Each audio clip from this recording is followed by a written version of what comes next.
I was thinking of another one tactically, Joe.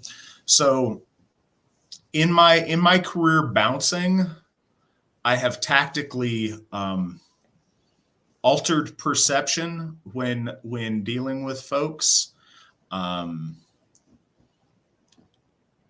Just putting this out there, sometimes, especially when things are on camera, the crowd hears what you say more than they observe what happens. So if you're in an altercation with somebody, whether you want to be in the altercation or not, sometimes it's tactically sound to very loudly on camera and in front of the crowd say, "Sir, please stop fighting. Sir, stop fighting me. Sir, please stop resisting me. I don't want to fight you." Because that looks really good if anything happens down the road. But sometimes you may actually want to be involved in the altercation and may be more active participant in it than you want to admit. That may or may not have been a scenario that I know something about sometimes, allegedly. So we've got a three-parter here, and I'm going to try to read this without butchering it because there's a lot of things to it. Can truth be determined? And this is from Danny. Can truth be determined from pure reason, or is reliance on pure reason unreasonable and illogical without a metaphysical underpinning? Since we cannot test philosophical truths without accepting that things can be true in nature, yet entirely understandable by nature, philosophical truths cannot be tested as can material ones in a lab. It seems to me that reliance on a materialistic worldview does not comport to the idea of philosophical truths could exist, let alone be knowable. There's a lot there, and I want us to try to respond to that as best as we can, but we may need to refer back to the question to do that. Cliff, what are your thoughts on that? I think they have whole college courses about that question. I think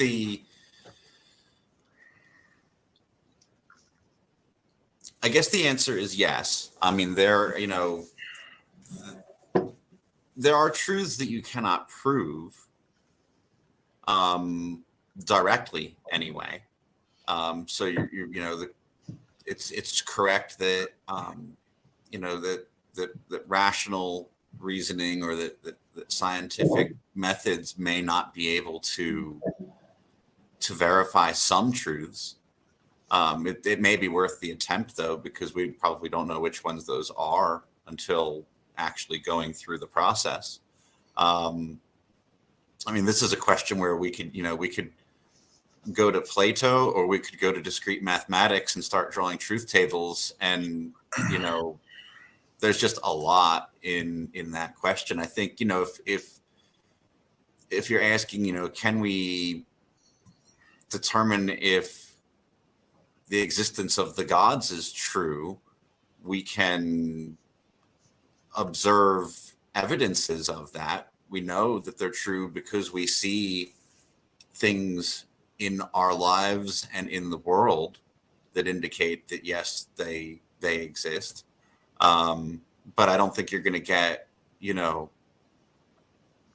a scientifically vetted and republished paper proving the existence of something metaphysical or spiritual. So, as a question to ponder, I think that it's a valuable exercise. But like so much with Asatru that, perhaps is frustrating, but in the spirit of truth is worth mentioning, there's a lot of gray area to things. And I think that an attempt at honesty is valuable, even if every particular of it doesn't happen to bear out factually. If the intention is truthful, we do ourselves a disservice acting as though, because we can't prove everything to be 100% true, that then nothing is true. There's certainly things that are true and that aren't, even if they're 85% true versus 15% not true. We letting perfect be the enemy of good in that is stifling, and I think prevents us from being virtuous people in a way. Like there's schools of philosophy that is existence real, or are we living in somebody else's matrix, or somebody else's imagination? Is existence relevant to the individual perceiving? All of these questions are really interesting to think about sometimes, but I think that too often they become a dodge towards living honestly. There's things that are true that we all know are true, and to act as though they're not because we can't empirically prove them beyond any possible shadow of any doubt on a quantum level misses the, forgive the overuse here, but it misses the truth of the equation. And I say this about our lore, and this brings it back to metaphysics. Our lore is not literally true all the time, but our lore is metaphysically true. So often truth is described in analogy or in colorful story form that is not meant to be literally true, but expresses truth. And I think that here, on things that materially are impossible to prove 100%, I still think that you can approach truth without defining it to the nanomolecule. I think things are still generally true or not true. And I'm not sure if that's the meat of the question, but I think it gets towards it. And again, we want to strive for perfection, but I think that we do ourselves a disservice letting perfect be the enemy of good. You go with the best thing you have at your disposal. Some of this, it occurs to me with your question, involves things that are like issues of belief. Whether we believe in material reality or not, I think that most of us know material reality exists and it's a thing and it's real. But when we talk about a person's faith, that is a situation where I think that my truth may have an application, because I can say on a polygraph with 1,000% honesty that Odin has interacted with me, and I mean that 100% true, but other people listening, it does not conform to their understanding of what they know to be true.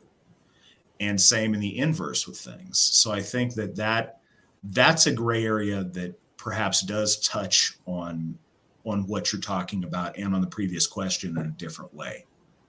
I think it's fun that you mentioned, or at least hinted at, simulation theory. Because I've always taken issue with simulation theory because I don't think it matters. It's like the most bogus question that I can imagine. Because if you prove that we're all in a simulation, right, then what's the point in that? Is it a way to find an excuse to commit heinous crimes without consequence? Except that in the simulation, there will be consequences. So it's still reality. I've always had a problem with simulation theory because it seems like it's an excuse to not have to, like, literally a way to create my truth or to excuse oneself from reality, except that it in no practical way actually does that. Yeah, I think that that's one of those things that when I read esoteric books and they venture into it, I start eye rolling and taking issue with, because I think it skips the point. If your navel gazing prevents you from acting in reality, then it loses a lot of value. I've known I've known a number of people that have wasted vast quantities, if not the entirety of their life, pondering truth and refusing to act until they had absolute certainty of truth. And so they end up not doing anything. I think you've got to conform to what's the truest you can understand. And by all means, if your understanding of the truth evolves over time, then move, trend towards the more truthful. But you gotta pick something and go with it. And I think there's a tremendous value in that.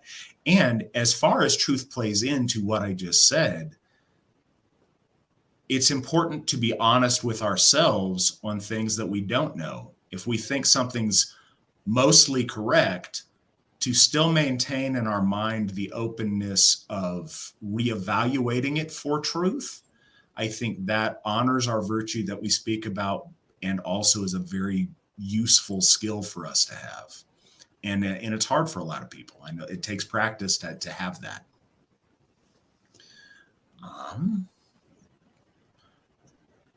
Next question is from Travis. Is it okay to lie to save someone's feelings? Cliff? I don't think so. No. If the wife asks me if she looks fat in something, I'm going to tell her in a positive, constructive way what the truth of the matter is. I don't, because what are you sparing their feelings for or from? I mean, the specific situation might dictate different courses of action, but I don't think that lying is going to actually make it better. You're either depriving them of a learning experience, or you're setting them up for more hurt feelings somewhere down the line. Like, if my kid's goldfish dies, I'm not going to tell him that, down the toilet he swims to, like, a big happy ocean. I'm going to take the opportunity to explain mortality. And I think that's the way to go. So no, I don't think so.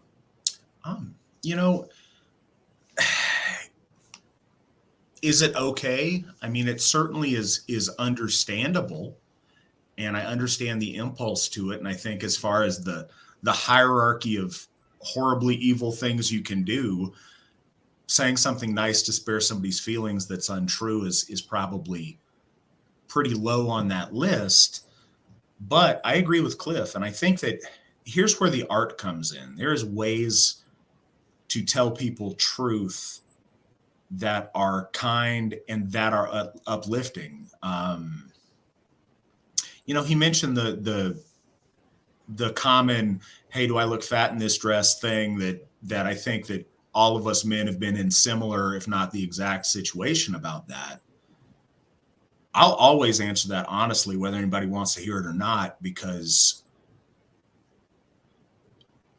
in my experience, a woman would much rather hear that from someone they trust so that they're not embarrassed later on. I know that I would. If I looked ridiculous in something, I really hope that Mandy tells me to fix it, instead of me going out in front of people thinking I look like $1 million and getting laughed at. Because the moment I realized that everybody was laughing at me because I looked like a fool, that would be much more crushing than, hey, Matt, I think I'd go with, a little bit, you need some pants that are bigger, or hey, I'd go with something different.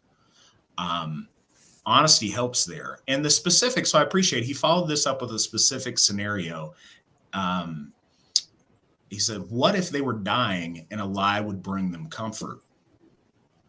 And something this I suppose can be argued, but something that I think is fundamental, we have a certain instinct towards truth or not.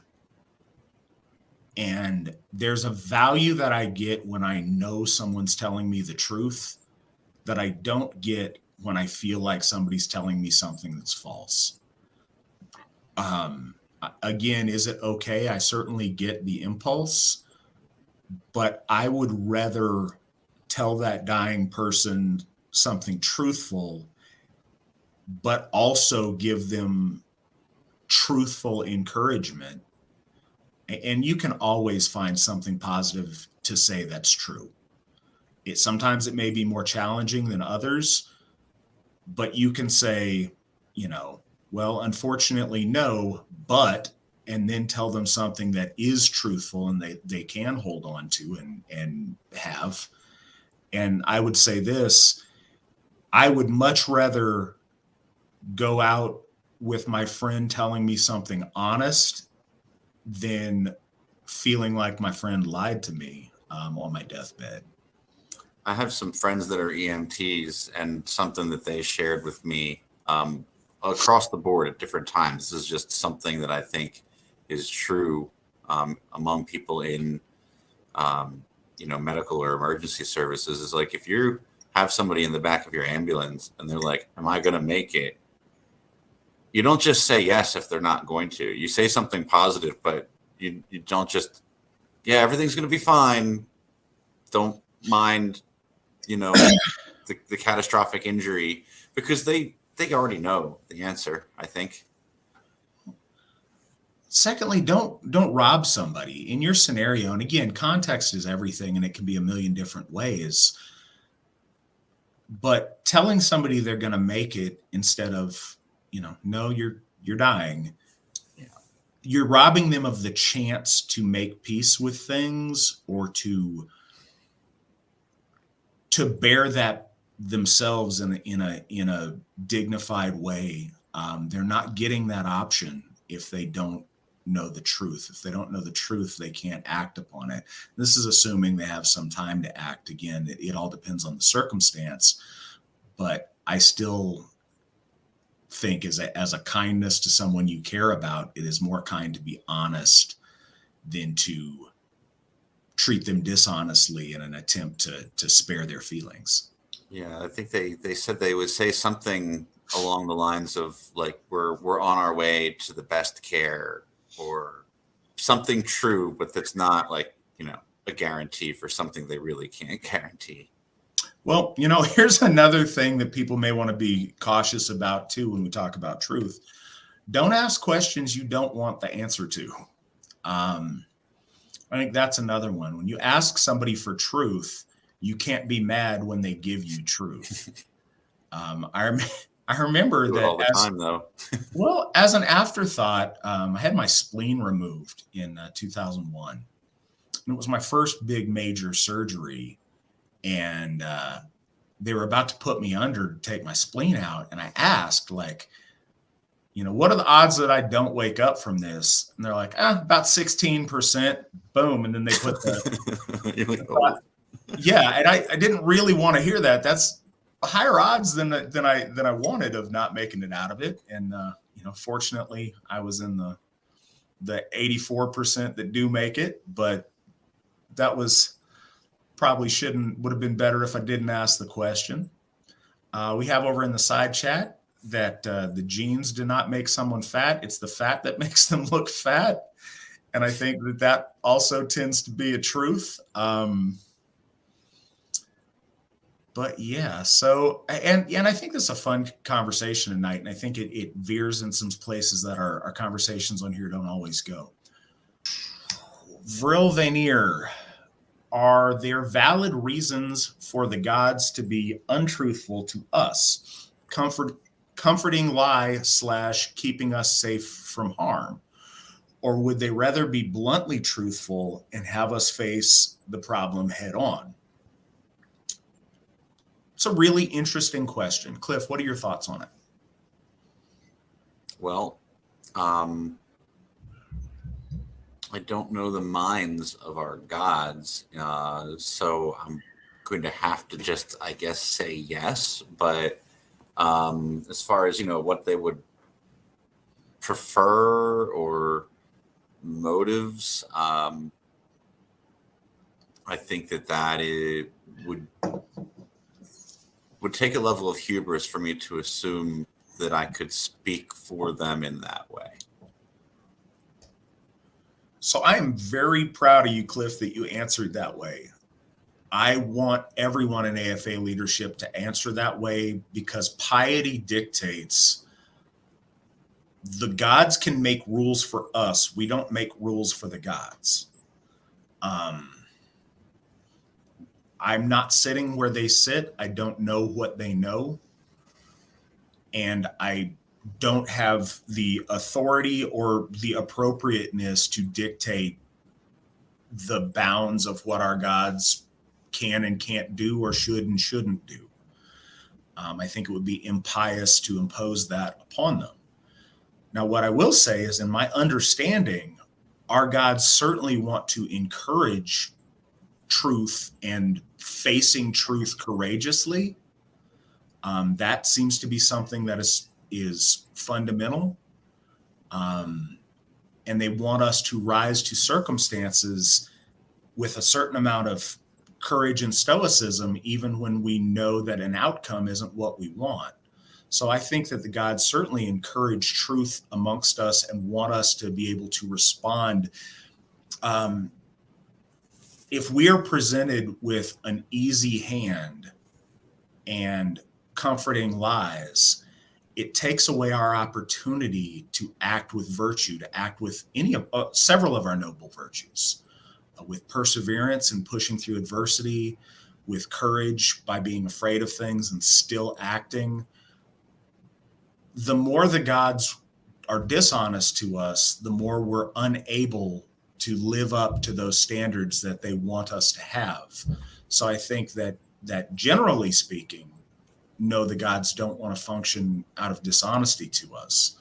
But again, I would not presume to tell the gods what to do or not to do.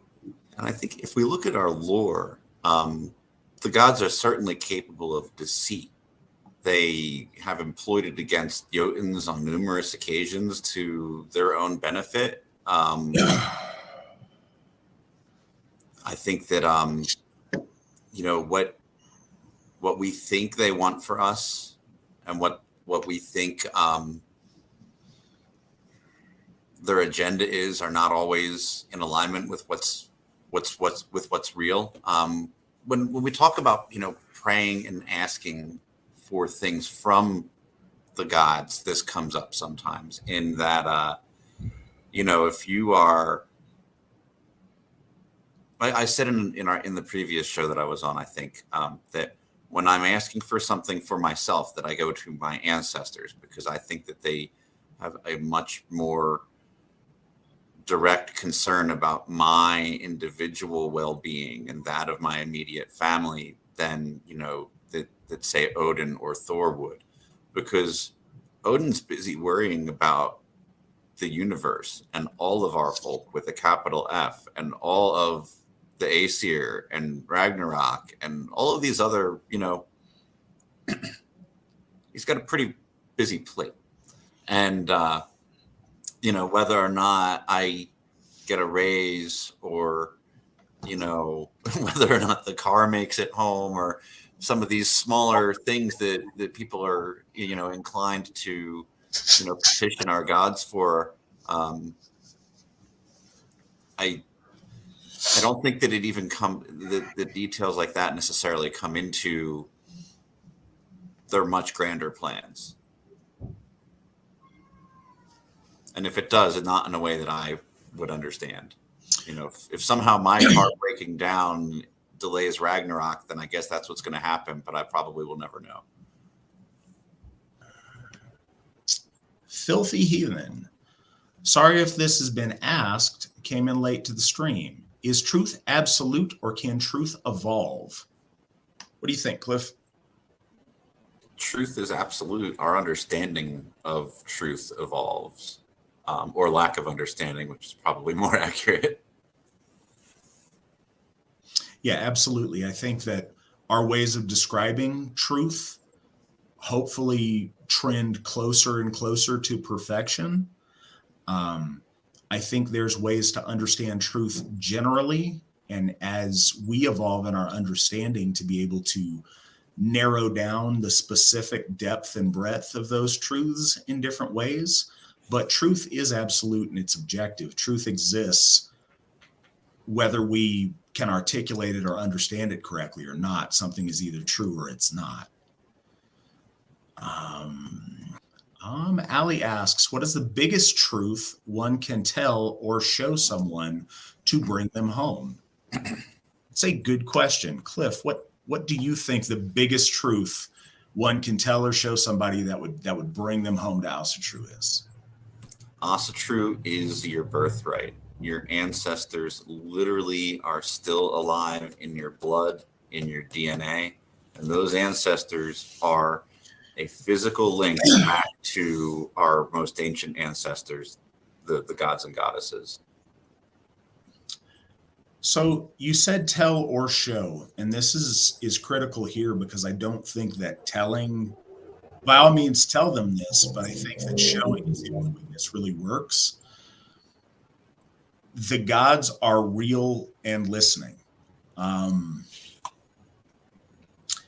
That doesn't mean much when you say it to somebody who's uninitiated and doesn't have an experience, but if you can show it to them, it means everything. I've said that on here, but one of the most profound experiences as a Gothi is when you are involved in a ritual or you perform a ritual and it becomes real to someone. And there's a lot of people who go into rituals or Asatru and maybe have been involved for a long time, and they think it's real. They believe that it's real. They want very much for it to be real, but something happens when it is real for them. And you see it in their eyes when all of a sudden something metaphysical, something transcendent happens and they experience it. And you can't go back from that. Once you know that it's real, it's real and you can't unknow it. So showing somebody the reality of our gods listening and interacting in a ritual way,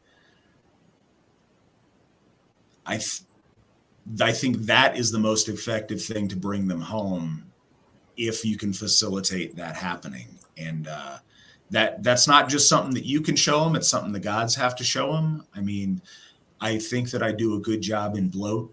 I feel like I do a good job in it, but if the gods don't respond well, or if the gods don't feel that I do a good job with it, then I can't show that to them. So, the gods certainly have to cooperate in order for that to be shown, but being a part of that showing is a very special thing if you can do it.